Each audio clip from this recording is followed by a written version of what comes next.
Asa mula sa sulat ni Apostol San Pablo sa mga taga-Roma.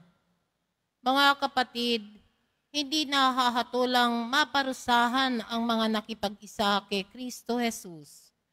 Wala na ako sa ilalim ng batas ng kasalanan at kamatayan sapagkat pinalaya na ako ng batas ng Espiritong nagbibigay buhay, bunga ng pakikipag-isa kay Kristo Jesus. Ginawa ng Diyos ang hindi nagawa ng kautusan dahil sa likas na kahinaan ng tao.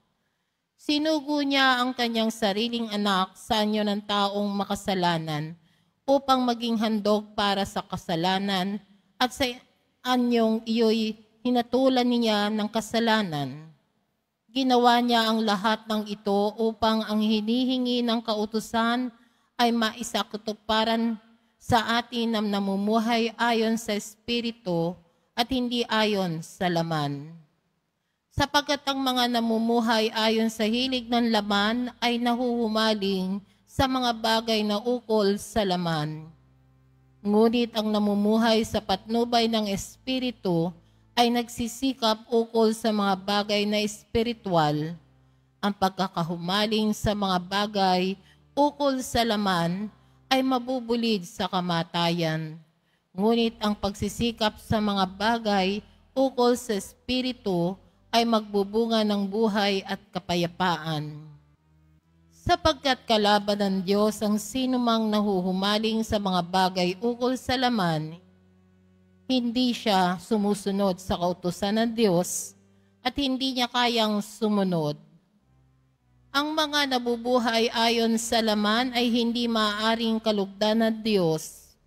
Ngunit hindi na kayo namumuhay ayon sa laman, kundi ayon sa Espiritu, kung talagang nananahan sa inyo ang Espiritu ng Diyos. Kung ang Espiritu ni Kristo ay wala sa isang tao, hindi siya kay Kristo. Ngunit kung nasa inyo si Kristo, bagamat patay na ang inyong mga katawan dahil sa kasalanan, buhay naman ang inyong espiritu dahil sa pinawalang sala na kayo.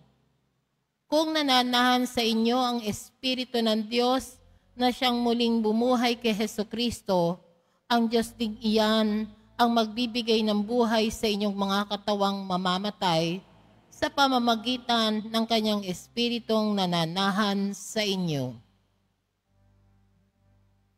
Ang salita ng Diyos. Salamat sa Diyos.